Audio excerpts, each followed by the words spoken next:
Olá, sejam muito bem-vindos ao nosso primeiro programa de 2026. Feliz 2026, né, gente? Estamos aqui comemorando com um episódio que vai abrir esse ano, que a gente vai falar sobre inclusão hoje. Incluir também é pertencer. E a gente trouxe a Tati. Ela vai se apresentar daqui a pouco pra gente, mas antes a gente vai falar da Neves, que está sempre aqui conosco. Antes de começar esse bate-papo, queremos agradecer a Neves, que acredita, assim como nós, que cuidado começa nos detalhes. Falar de inclusão é falar de dignidade, de conforto e de respeito em todas as fases da vida. A Neves caminha com a gente nessa ideia de um cuidado mais humano, atento e mais possível para todos. Neves, Transportes e Logística. Cuidamos dos seus caminhos para que você cuide do que realmente importa. Vamos assistir um vídeo para a gente conhecer mais sobre essa empresa que agrega tanto no nosso programa.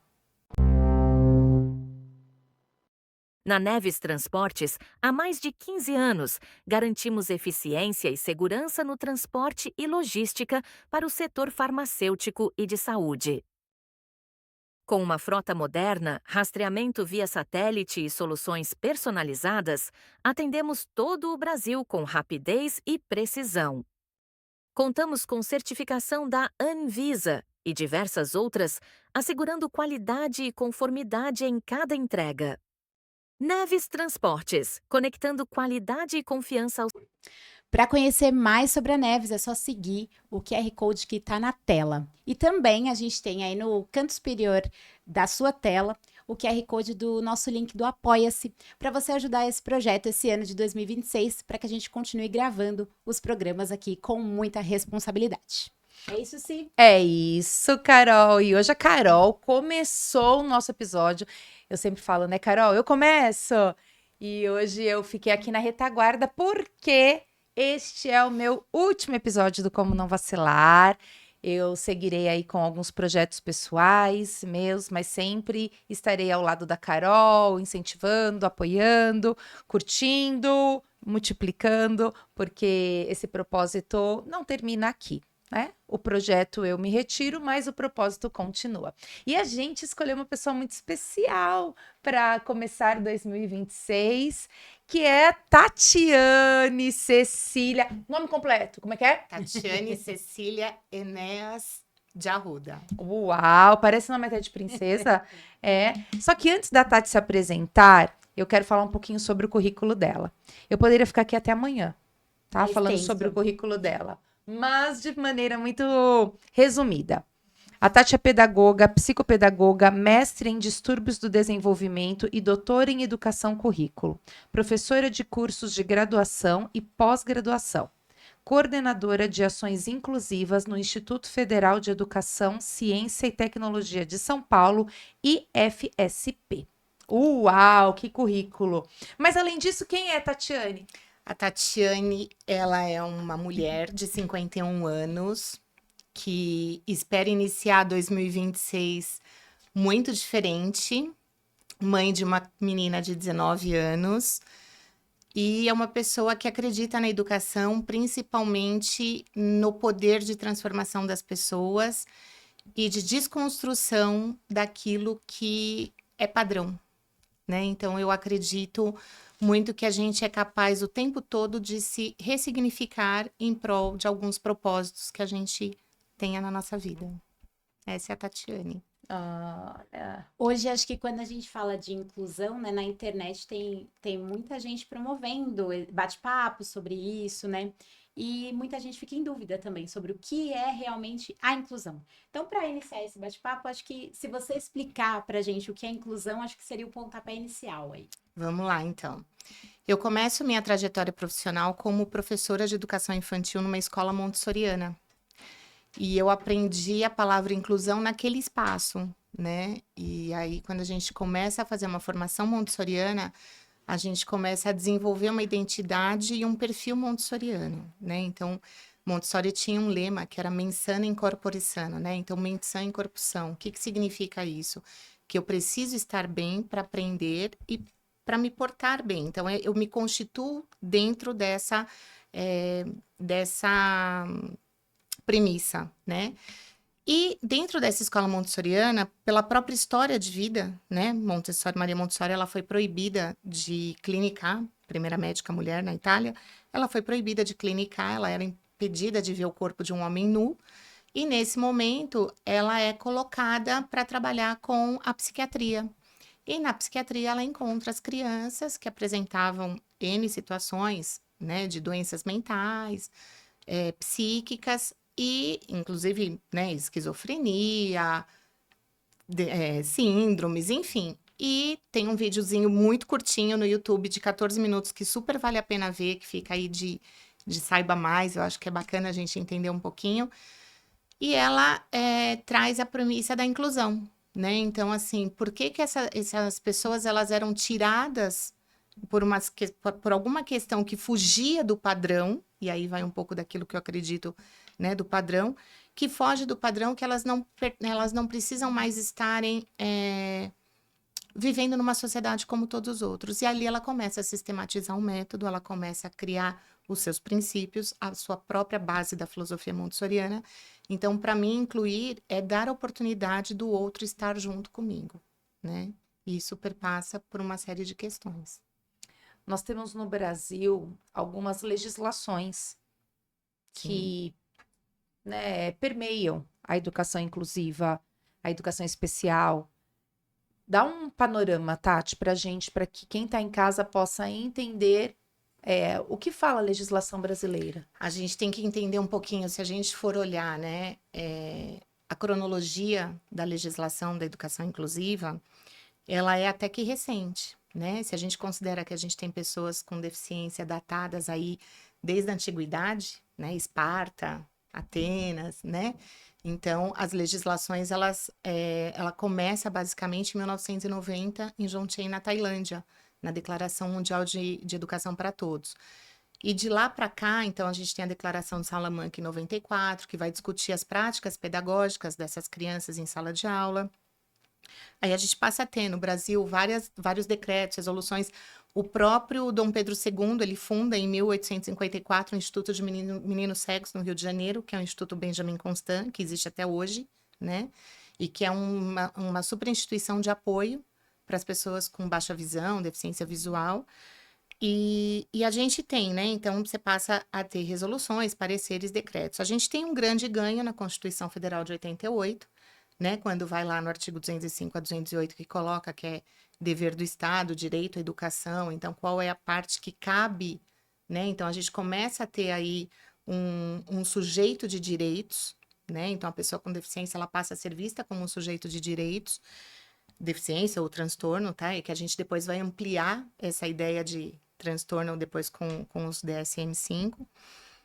E você começa a ter um grande ganho, né? A gente tem várias, a gente tem resoluções de 2001, 2005, 2007, diretrizes curriculares dos cursos de formação de professores, né? Então, quando a gente pega a última diretriz curricular do curso de pedagogia que forma o pedagogo, né? Que é de maio de 2006, então você já coloca ali a educação especial como uma meta a ser incluída na formação inicial dos professores, né? Então, assim, você já tem um grande ganho quando a gente volta um pouco lá atrás para 96, na formação do professor da educação infantil, né? Que a gente tem esse ganho aí da educação infantil como a primeira etapa da educação básica, e aí a formação do professor, né, no ensino superior, e aí você já tem aí um estudo para as dificuldades de aprendizagem. Você não falava tanto em deficiências, a gente falava mais em dificuldades de aprendizagem ou distúrbios, né? Que aí o DSM-5-TR tira o distúrbio. E hoje a gente tem um grande ganho, que é a LBI, que é a 13.146 de 2015, que a gente fala que hoje ela é um dos principais marcos da Lei Brasileira de Inclusão, ela é o Estatuto da Pessoa com Deficiência. Então, acho que cabe tanto a pais quanto a escola, né? A escola, lógico, que a gente segue, mas a família, conhecer esse documento, né? Conhecer e saber interpretar junto com a escola, né? E hoje a gente tem aí os decretos de 20 de dezembro, né? De 20 de setembro de 2025, e agora o dia 8, que o ministro Camilo Santana modifica com algumas questões, né? Então, ele vai pontuando algumas questões que eram trazidas ali naquele 1º de setembro, e aí agora nesse ele pontua um pouco melhor, e que eu acho que para a escola e para a família é um grande ganho, que ele vai tratar a questão da pessoa com deficiência como um estudo de caso. E o que que é uma metodologia de estudo de caso? É você olhar para aquele fenômeno no ambiente dele, né? E que você cataloga, você observa toda a rotina, você observa ele em todas as inferências, tanto em casa como na escola, do que ele pode te apresentar. E o que eu acho que é um grande ganho, e por isso que a gente precisa conhecer os documentos, porque você faz esse trabalho agora, né, principalmente a partir de 2026, a questão do casamento, né? Então, a escola chama a família, vocês assinam esses documentos, a gente assina junto, fala, olha, esse é o retrato do seu filho. A partir daqui, a gente vai definir algumas situações. Então, a gente precisa também entender como interpretar uma lei, né? Não é porque ela está lá, porque, olha, coloca que todo mundo agora tem direito a um profissional de apoio. Não, porque incluir também é dar autonomia para o sujeito, né? Então, a gente tem que pensar um pouquinho, não sei se te respondi, mas é mais ou menos por aí. Quando você falou de faculdade também, eu sinto que na minha formação teve muita defasagem nisso, sabe? A gente não estava preparada. E aí depois, né, eu me formei em 2019, depois surgiram várias outras questões que as pessoas hoje abordam mais sobre isso. E também eu acho que a faculdade é um norte para você se aprofundar Sim. nas deficiências, nos transtornos, entender como é isso dentro de sala de aula, né? Olha, se a gente pega, né, a diretriz curricular lá da pedagogia de 2006, ela já apontava para educação especial inclusiva. Mas ó o gap, né? Você está falando para mim, Carol, que você se forma em 2019. A gente tem aí um gap de 13 anos. Por quê? Porque você tem um tempo das instituições de ensino adaptarem seus projetos políticos pedagógicos para colocar na sua matriz curricular alguma referência sobre essas questões. Então, assim, tudo isso ainda é moroso no campo acadêmico, embora a gente tenha tido um avanço, né? A gente tem várias pesquisas. Se a gente pegar a Federal de São Carlos, ela excelência, né, em educação especial, inclusive, enfim. Mas a gente teve aí um processo de morosidade, sim, da inserção desses conteúdos curriculares na formação inicial. Então, por isso que hoje, né, pro meu doutorado, eu levo muito essa linha da formação de professores, né? Então, qual passa a ser a minha preocupação? Enquanto professora, como é que eu trabalho junto com esse professor que tem essa criança e outras tantas em sala de aula? Como é que eu faço para tentar minimamente ensinar todos que estão ali dentro daquilo que eles me apresentam, né? Então, a gente tem um gap acadêmico, sim, e que depois isso vem sendo, né, compensado um pouco. Se a gente pegar, por exemplo, na plataforma do IMEC, a quantidade de pós-graduações e cursos de extensão que a gente tem na área de educação especial, inclusive, é gigantesca, né? Se a gente olha para as dissertações de mestrado, teses de doutoramento, elas têm crescido, graças a Deus. Então, assim, a gente vê que existe um movimento de um entendimento maior, né? E aquela coisa que eu falei logo quando eu me apresentei, né? Eu acredito na transformação do ser humano. A gente que está na sala de aula, a gente precisa se ressignificar sempre, porque a criança de hoje não é a mesma criança de 5 anos atrás, né? Então, a gente precisa estar atualizado. Ô, Tati, em que momento você acha que a educação inclusiva especial deixa de ser um discurso bonito e torna-se algo real? Quando de fato as pessoas que trabalham nela acreditam nela. Porque se eu estou numa instituição que eu tenho que ter o aluno para garantir o acesso, né? Então vamos lá, a LBI, a Lei Brasileira de Inclusão, a 13.146 de 2015, que os decretos vão replicar os mesmos 4 atributos, ela vai falar nessas questões de 4 grandes atributos que a gente precisa se preocupar, né? Que é o acesso, a permanência, a participação e a aprendizagem. A LBI traz isso e os decretos agora, os mais recentes, também trazem, né? Então, de que forma que eu garanto o acesso? O acesso está garantido na medida em que a matrícula é compulsória, a gente, né? As escolas, principalmente as públicas, você faz a matrícula e está lá.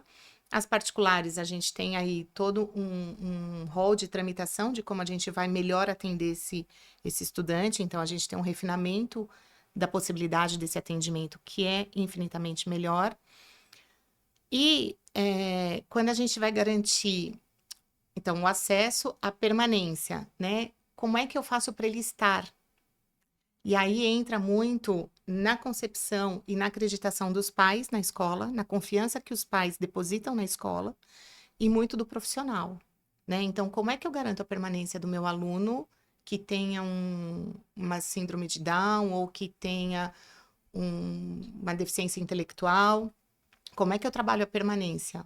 Quando eu integro o currículo, quando eu participo de práticas que ele também possa estar junto com os outros, não práticas isoladas só. Como que eu garanto a participação nas principais atividades da rotina do currículo escolar, né? Então, eu garanto a participação nas atividades de festas, eu garanto a participação nos trabalhos que são dados, eu garanto a participação quando eu chamo a família para dentro da escola, né? Então, eu garanto a participação e aí a aprendizagem. Como é que eu garanto essa aprendizagem? Como é que eu olho para o potencial de aprendizagem desse sujeito? Quando eu começo a olhar, a partir do estudo de caso, aquilo que ele me traz, né? Daquilo que a gente está em sala de aula, que a gente pergunta para a criança, pela própria resposta que ela dá, ou não resposta que ela dá, o comportamento dela fala com a gente.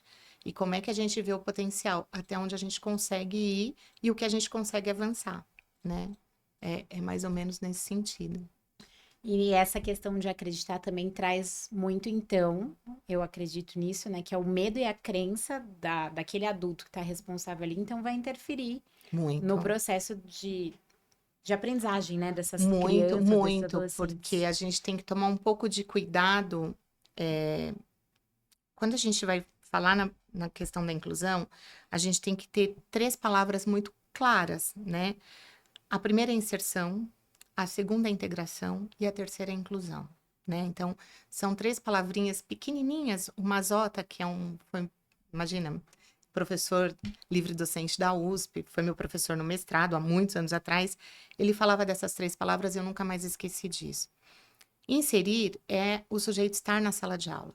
Ele está lá, né? E a gente sabe que em muitas realidades isso ainda, infelizmente, acontece. Ele está lá por uma garantia de acesso. Sim. O que é feito de trabalho pedagógico?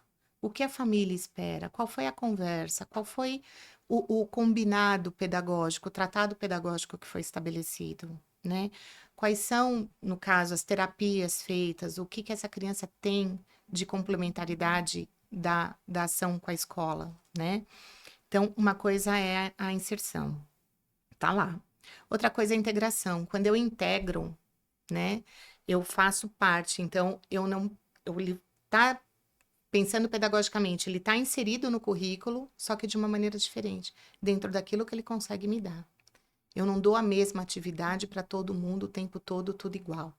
Então, não dá mais para a gente, enquanto professor, achar que a gente vai ensinar tal qual como a gente aprendeu, né? Então, o processo de inclusão, ele demanda uma nova postura de professor, né? E ele também demanda um outro entendimento de pais, e a gente sabe que os pais, e aí os psicólogos podem falar melhor do que eu nesse sentido, que os pais passam por algumas fases, né? Então, você tem aí uma fase de negação, uma fase de luto, uma fase de aceitação e uma fase, inclusive, de participação e efetivação. Você tem a família que tá lá, que te abraça, que concorda, né? Sim. Mas você também tem algumas famílias que vitimizam, que colocam a inclusão numa questão assistencialista, que é uma visão da inclusão que eu, particularmente, sou contra, né? Porque eu acho que todo ser humano, ele tem um potencial de aprendizagem. E a partir do momento que eu limito, né, que eu entro aí numa linha tênue do capacitismo, eu proíbo ele de avançar, né? E quem sou eu para falar do potencial de aprendizagem do outro, né? Por isso que, na hora que você vai fazer os combinados pedagógicos numa API ou num PEI, você tem que trazer a família junto, para assinar junto esse documento. É dessa criança que nós estamos falando. E o quanto as expectativas que os pais criam em cima dos seus filhos podem atrapalhar no desenvolvimento, Muito, né? muito. Porque você tem N expectativas, né? Então, se você tem uma criança que tem uma deficiência intelectual, né? Você coloca que ela vai chegar até ali, é uma expectativa. Esse até ali não é o até, ele pode ir além, né?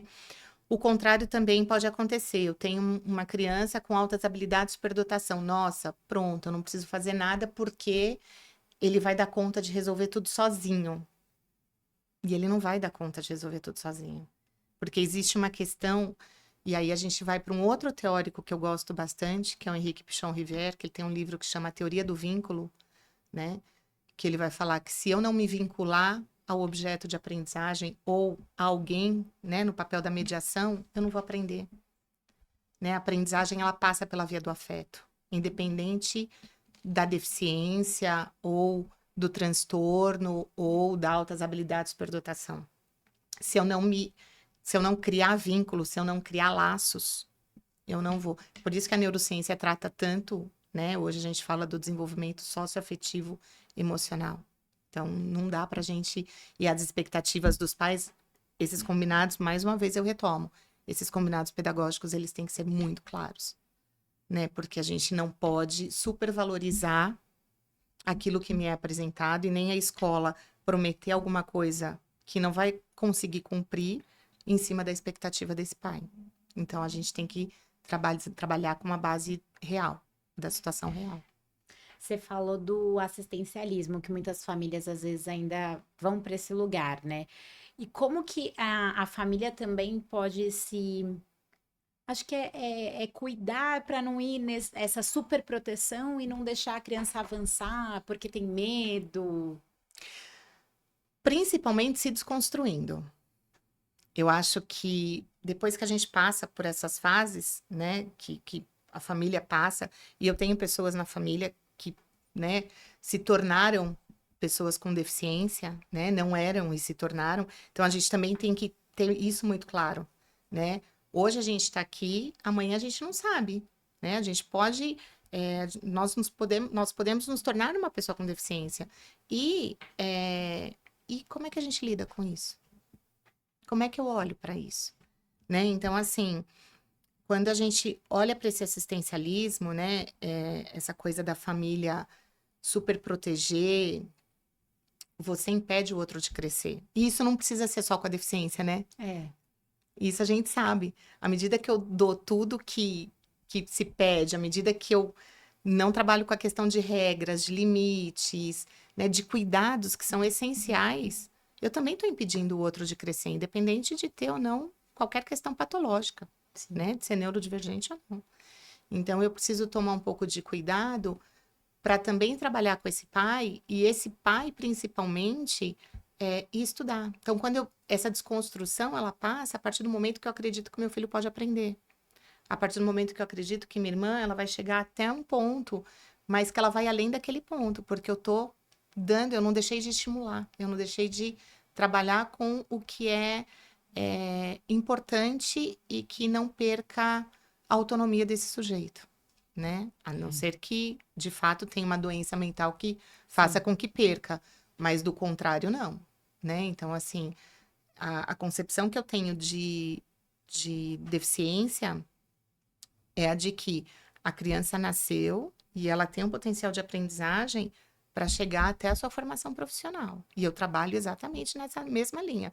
Trabalho com a criança de 3 anos, que tem um TEA, e tenho, hoje, na rede federal, a gente está com mais ou menos 1.780 estudantes com deficiência ou com transtornos na rede federal, né? Em todos os cursos de ensino médio integrado e superior.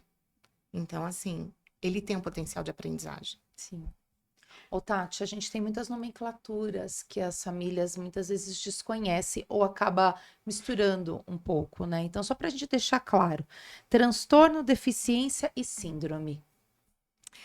Transtorno, ele é um transtorno neurobiológico, é neuroquímico, né? Então, às vezes, assim, eu até fico meio brava com as pessoas que me conhecem quando falam assim, nossa, eu tô com TDAH. Não gosto dessa fala. Por quê? Virou Porque moda isso. virou moda, né? E a gente sabe, né? Tá aí a Alicia Fernandes para colocar a gente aí, atenção aprisionada. A nossa atenção é seletiva, a nossa escuta é seletiva, né? A gente faz aquilo que a gente gosta, a gente aprende. Ó, Montessori de novo. Sentido, é sensorial a aprendizagem. Então, eu vou aprender aquilo que me chama, aquilo que me afeta. Ó, o afeto, né? Aquilo que me afeta. Então, automaticamente, a minha escuta é seletiva, né, a minha atenção é seletiva. Então, ter um déficit atencional é muito natural. No ritmo que a gente leva a vida hoje, mais ainda, né? As crianças hoje, elas têm um ritmo de vida maluco. Então, elas acordam muito cedo e aí, assim, 3 vezes por semana elas fazem, sei lá, um esporte, 2 vezes por semana elas têm aula de inglês, aí pronto, você já tem 5 dias. Aí elas já deu um pouquinho mais de tempo, porque ficou um tempinho a mais, pronto. Já não deu tempo de almoçar e já come meio correndo, ou come vendo uma tela, ou come vendo uma televisão, ou seja, você não sente a comida, você não aprecia o tempo, né? Que é o que a gente chama de contemplação, né? A gente contempla aquilo que a gente está fazendo. Então, quando uma pessoa fala assim, ai, tô com TDAH, né? Eu já fico, me dá até uma taquicardia assim, porque é um transtorno. A pessoa não escolheu ter aquilo, né? É algo que vai além de um funcionamento. Tem as suas sacadas, uma pessoa com transtorno de déficit de atenção e hiperatividade tem uma criatividade, pensa fora da casinha, tem tudo isso, mas também tem um outro lado neurobiológico que é muito complicado. Então, enquanto uma pessoa, ela tá aqui se mostrando ativa, não sei o quê, ela tá, mesmo a criança, o adulto, ela tá do outro lado, ela tá cansada, ela tá exaurida, ela tá exausta. Porque para ela se mostrar bem aqui, ela usou de todo um monte de recurso, né? Então, essa fala, tô com TDAH, então, viraram termos autoexplicativos, né? A criança é um pouco mais agitada, ela é hiperativa. A criança não lê, não escreve, ela é disléxica.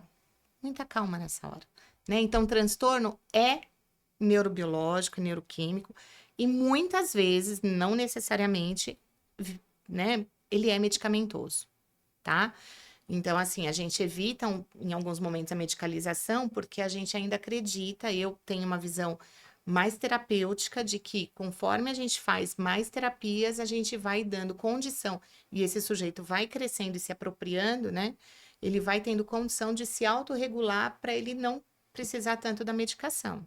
Mas isso precisa de um tempo, de um preparo, né, de uma constância desses tratamentos. Não dá para parar, né? Muitos pais acreditam que dar medicação já resolveu todo o problema. A escola dá conta, ó, tô dando a medicação, a escola vai dar conta. Não. Por isso os combinados. E por isso, não só os combinados, mas a lei também fala, né? A parceria da escola e da família é fundamental. A LBI está apontando isso e os 2 decretos pontuam muito claramente. Né? E eu preciso, por quê? Porque a família tem que garantir o apoio dos equipamentos, né? Sejam eles terapeutas ocupacionais, psicólogos, fonos, psicopedagogos, enfim. Deficiência é uma perda, uma normalidade, né? De uma função ou de um membro, é uma perda, né? Uma deficiência é uma perda. Que pode ser decorrente também de uma doença mental, né? Então, como eu falei, eu tenho uma pessoa que tem uma deficiência intelectual, consequência de uma doença mental que é o Alzheimer, né? Então, uma coisa pode levar à outra. Não significa que é regra, tá? Não necessariamente, mas é uma perda, uma normalidade de função. E a síndrome, via de regra, é genética, né? Então, você tem inúmeras síndromes, não dá pra gente classificar, e que você pode ou não ter algum comprometimento cognitivo, pode ou não ter alguma aparência, né, da própria síndrome, no caso da trissomia do 21, do síndrome de Down, que você tem, né, o duto nasal, enfim. Mas o osso nasal, o duto venoso, desculpa, mas você percebe, você pode ou não ter uma perda maior ou outras questões neurosensoriais. Então, são termos clássicos. O que a gente não pode mais falar, a meu ver, né? Tem um filho especial. Especial todos somos, né? A gente tem que partir deste princípio. Se eu quero trabalhar com o princípio da legalidade, da escola, da família, da sociedade, eu tenho um filho que tem uma deficiência, possui uma deficiência, né? Então, essa coisa do especial, da excepcionalidade do Telford lá de trás, a gente já não usa mais esse termo. A gente entrevistou, né, duas famílias já com crianças com deficiência intelectual, né, Cí? A Luciana, né? Que eram trigêmeos, e aí, por conta da gravidez, o menino Miguel veio com deficiência intelectual. Uma dúvida só, que acho que na internet surgem muitos assuntos e as pessoas ficam confusas, né? O TDAH que você falou, ele pode ter esse diagnóstico quando for adulto? Ou é só Sim, criança? pode. Pode, porque muita gente tem procurado. Quando a gente que é da década de 90, isso começou a surgir mais depois que a gente já era adolescente, por Mas exemplo. será que o conhecimento não veio agora também à tona? Sim. Né? Porque a gente tinha muita, na época de Restrição, escola, né? e assim, a gente tinha evasão. Sim. Então, Fracasso e não é, evasão escolar na década de 80, olha isso. entendeu? Que eu acho que é muito dessa falta de conhecimento. Sim. Provavelmente, né, ali tinham muitas crianças com algum tipo de transtorno e que O foram próprio passando. autismo. O Sim. próprio autismo, né? Hoje vem alguns laudos, né? As pessoas conseguem descobrir isso depois de adulto já, né? O que alguns teóricos, né? E eu já li isso em 2 momentos. Eu já li, e eu partilho dessa premissa, assim. A criança que é hiperativa, ela nasce hiperativa. Então, é aquela criança... mas eu também já li o contrário, e tem, né? Por exemplo, tem o Dr. Abraham Topovsky, acho que é, e o Dr. Paulo Matos, eles vão falar do hiperativo social, que você desenvolve a hiperatividade por conta de do questões ambiente. ambientes, né?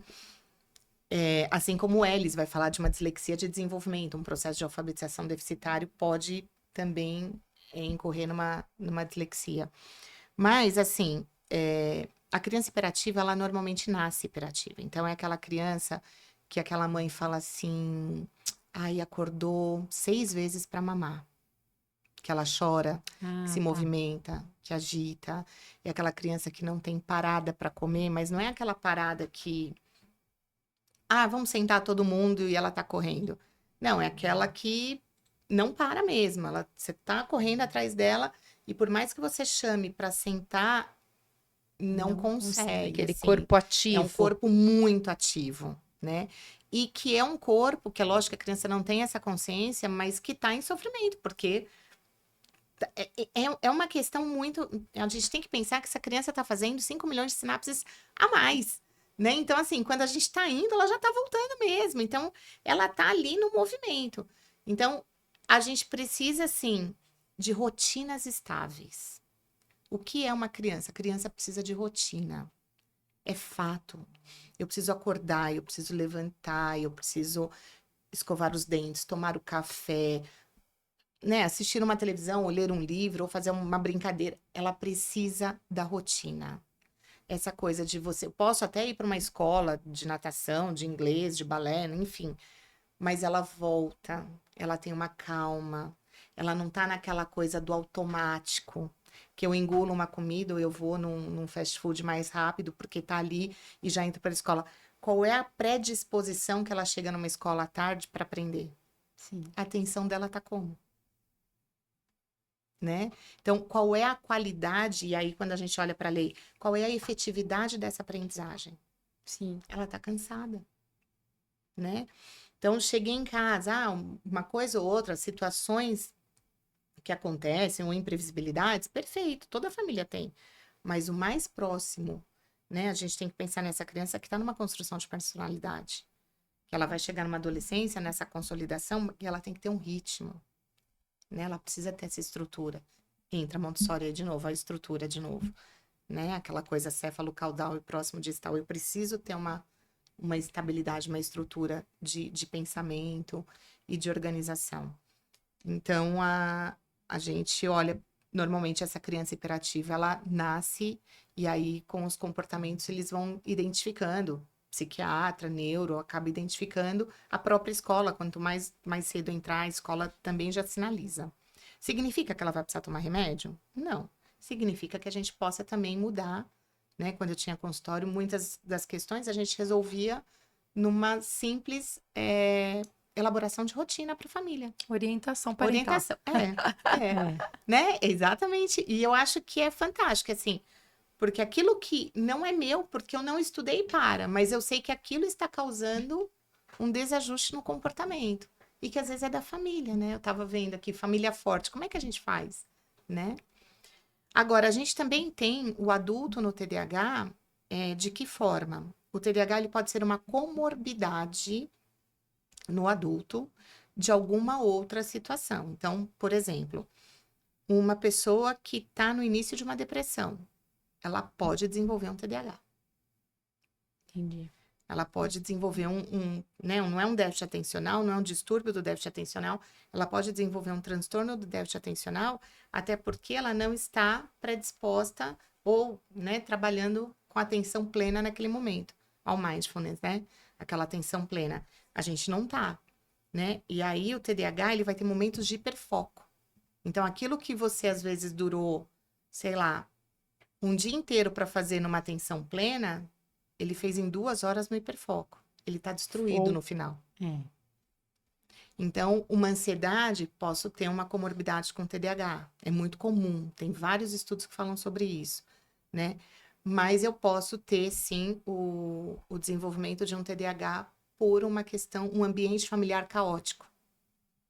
Eu posso desenvolver. Como eu posso desenvolver ansiedade, como eu posso desenvolver outras coisas.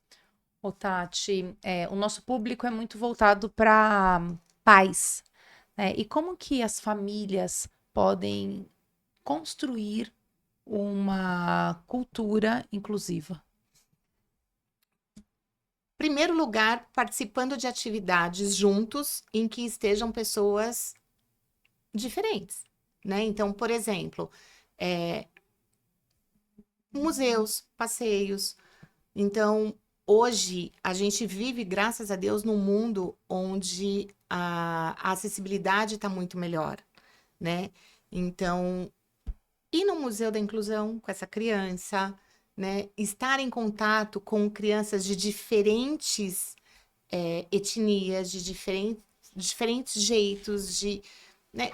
Propiciar espaços de aprendizagem, espaços de brincadeira, né? Espaço de aprendizagem não, porque não é escola, mas espaços de brincadeira ou de convivência com pessoas que sejam diferentes da gente, né? Eu não preciso entender o outro como deficiente ou com algum transtorno ou com altas habilidades, superdotação a partir da sua diferença. Eu tô entendendo ele como igual a mim, só que o Cortella tem uma frase que eu acho, nós somos, né, únicos, mas a gente é diverso, né? Cada um é singular, né? Então, assim, como é que a gente vive junto, acolhendo as nossas diferenças, né? Eu acho que é isso. E aí você aprende, você ensina a criança a ter tolerância, a ter empatia, a ter flexibilidade cognitiva, a aceitar, né, que o outro pensa diferente de mim. É do pequeno que a gente começa a trabalhar com a desconstrução do preconceito. E a gente trabalha com crianças pequenas, né? Eles são incríveis. Eles nos ensinam. Muito. Né? Conforme o adulto vai crescendo, ele vai crescendo com esses preconceitos muito fortes. E a criança, ela vem tão pura, ela trata, né, de uma maneira tão natural as diferenças, que é um encantamento Total, de ver. Total. Nossa, nós tivemos há pouco tempo, né, uma festividade no colégio, e você vendo as crianças interagindo. Espaços de convivência com diversos. Não tem diferença. É isso. Né? Entre eles, isso não aparece. E como é incrível ver. Eu lembrei de uma situação, quando eu voltei para a educação infantil, eu estava com crianças de 3 anos. Eu estava no ensino fundamental, né? Virei professora no ensino fundamental, aí fui para o infantil. E fazia tempo que eu não tava com aquela faixa etária, né? E aí você vai se acostumando de novo com a faixa etária que você está, né? E eu lembro que eu tinha um grupo bem grande, eram acho que 16 crianças. E aí eu conheci os alunos na entrega de materiais, tal, uma mãe muito bacana, minha amiga até hoje, e ela falava, um dia na quadra ela me encontrou, eu e a minha parceira de turma, a gente percebia nos comportamentos que em algumas nuances ele se afastava do grupo, então a gente começou a trazer, não falava, não olhava para nós. Então a gente começou a levantar ali o que a gente teria que abordar com aquela família, né? Que acho que um dos pontos é a escola estar presente nesse sentido, né? Para orientar a Sim, família. sim. Eu lembro que eu tava indo embora, né? Era tarde, eu trabalhava à tarde, e ela tava na quadra.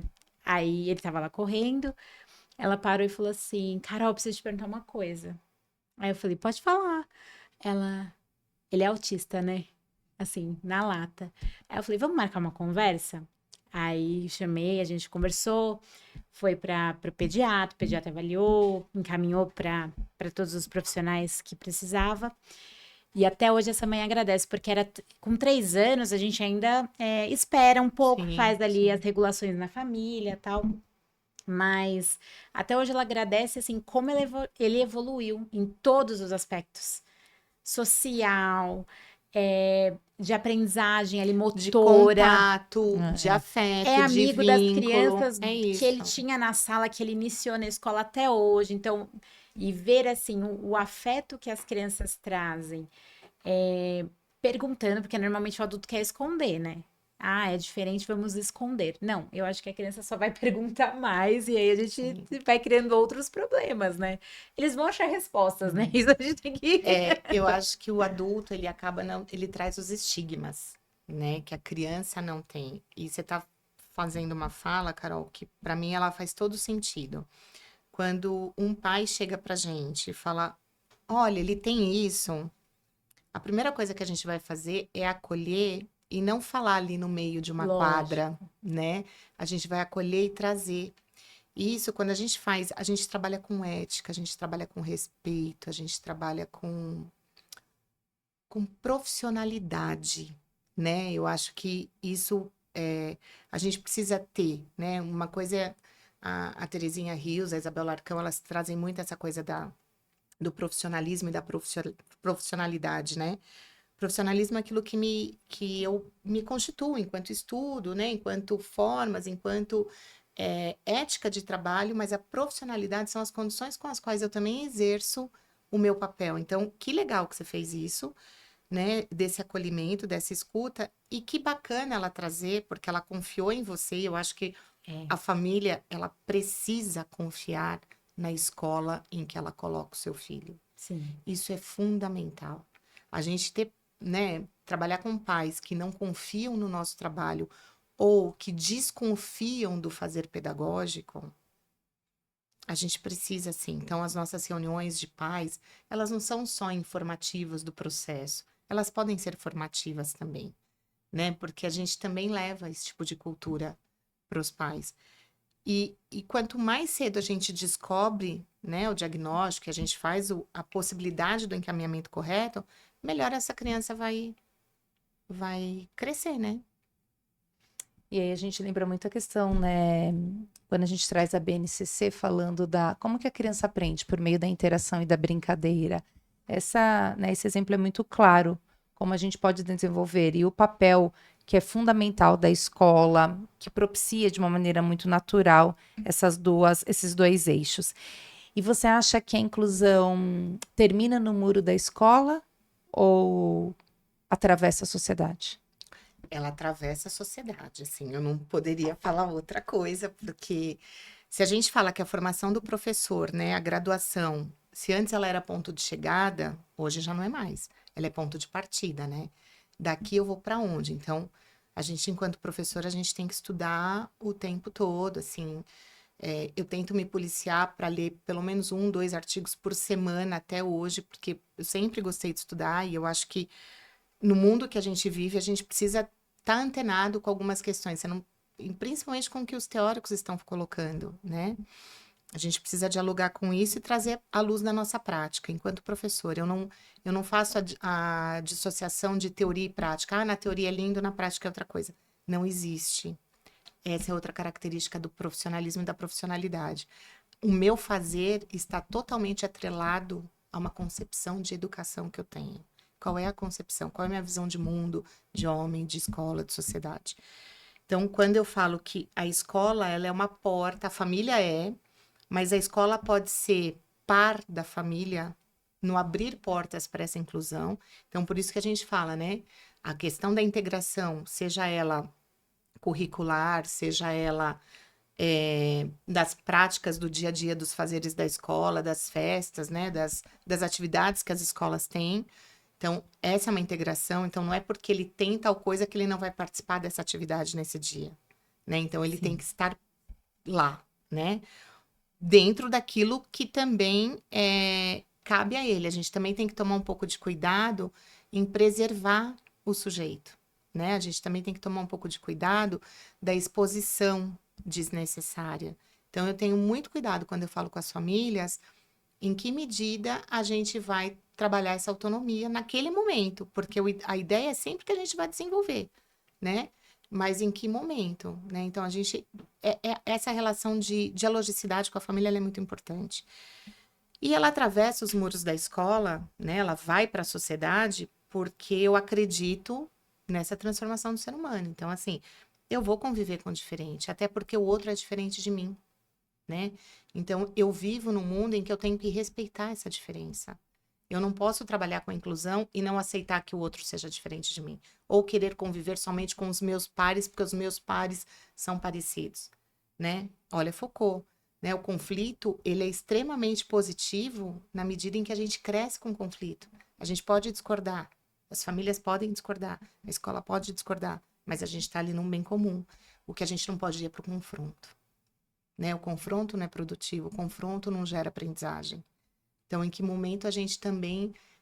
hoje eu vejo muito a família vindo para a escola nesse confronto, né? E achando que a gente vai dar conta de uma série de questões que estão além daquilo que a gente vai. Então, por isso, mais uma vez, como é que a gente... esse trabalho de articulação com a família, ele é muito importante. É isso. Tati, quem quiser saber mais sobre o tema, onde pode te encontrar? Em que lugar a gente te encontra? No Instagram, eu tô como Tati Cecília, @Tati, T-A-T-H-Y, Cecília. E no meu e-mail pessoal, Tatiane, T-A-T-H-I-A-N-E, tatiane.cecilia@gmail.com. Ou se antes da Tati terminar, você podia deixar um recado para aquela família que recebeu um laudo e está agoniada. Não acho que com o que fazer, mas que mundo que o meu filho vai viver, né? E acho que a agonia maior das famílias é essa, né? Um recado que eu dou, assim, viver os momentos. Recebi um laudo. É importante eu olhar para esse laudo. Só que esse laudo não necessariamente é o retrato fidedigno do que é o meu filho. Porque se eu vou só para um papel, eu rotulo. Então, quando a gente fala na questão da deficiência, a gente vai muito naquilo que está aquém, aquilo que está abaixo. Mas a expectativa do alto também, né? Da altas habilidades. Ah, meu filho tem altas habilidades, superdotação, pronto. Tô feliz porque eu não tenho, né? Trabalho nenhum. Não é isso, pelo contrário, né? Porque o seu filho não é aquele papel. Aquele papel te rotula, né? Então, assim, este é um documento que garante para o meu filho algumas questões que possam ser importantes para que a aprendizagem dele seja mais efetiva. Mas isso não é o meu filho. Então, eu não gosto muito dessa personalização das coisas. Acho que a gente tem que viver o processo, viver esse documento, viver esse luto, essa negação, esse processo, porque é importante até para essa reconstrução, ressignificação dessa identidade. Quem sou eu como pai agora desta criança, né? E o que eu quero, eu falo muito com os pais, assim, o que você espera para o seu filho daqui 5 anos? Como você espera que seu filho chegue daqui 10 anos? Porque se a gente fica no imediatismo, a gente cai numa linha do assistencialismo. E aí ele não vai crescer, né? Então, eu acho que a gente tem que olhar com esse cuidado, com esse zelo, e saber que hoje a gente tem ferramentas e uma cultura inclusiva muito melhor, né? Então, existem possibilidades de crescimento, de realização pessoal, profissional, e que ele é um sujeito de potencialidade de aprendizagem. A Pickler aí, né? que ela vai falar dos bebês, mas assim, eu potencializo o bebê para ele chegar, né? Então, assim, eu não posso deixar de acreditar no potencial de aprendizagem desse sujeito. Jamais. Mas eu tenho que viver os processos. E não posso colocá-lo à beira desse documento, né? E que eu vou encontrar parceiros. Então, eu vou procurar escolas, eu vou procurar profissionais que dialoguem com os valores que eu tenho. Eu acho que esse é o principal recado, assim. Tati, a gente quer te agradecer muito. Espero Pela ter sua- dado a contento, Nossa, né? muito, Muito, pra muito. A gente iniciar. poderia falar um tempão aqui né, sobre essa temática, orientar cada vez mais os pais, orientar as escolas, os profissionais. Muito obrigada pela sua partilha de saberes, por toda a sua generosidade conosco, com o projeto em si. Então, muito obrigada. Obrigada pelo convite. Né? Um beijo, gente. Eu também quero agradecer. Carol, vamos fazer um brinde? Vamos, desde o começo. Eu não vou falar nada, eu ia É. preparar um recado, mas tudo que eu te falei, você sabe nos bastidores, na carta, que a gente se emociona. Quando a gente fez um ano, eu li e a gente chorou, todo mundo, ai meu Deus. Então, a Si sabe o quão importante ela é pra mim. A gente não brigou, acho que as pessoas vão pensar, ah, elas brigaram. Não, não brigamos. Pelo contrário, a nossa amizade vai se fortalecer ainda mais, porque eu sei que eu posso contar com ela estando aqui ou não. Exatamente. Te desejo sucesso, porque sorte fica ao acaso, e sucesso porque competência você tem. E eu tenho certeza que todos que nos acompanham vão continuar aí aplaudindo você em pé, porque quando a gente gosta muito, a gente aplaude em pé. Então, arrase e seja ainda muito mais feliz. Amém, Sim. Obrigada, Vou obrigada levar por minha tudo. caneca, tá bom? Pode levar. E a gente fica por aqui. Acompanhem as nossas redes sociais para saberem dos próximos convidados. E sigam também a Cibele lá na rede social dela para saber das novidades dela. Porque na educação dos nossos filhos não pode vacilar.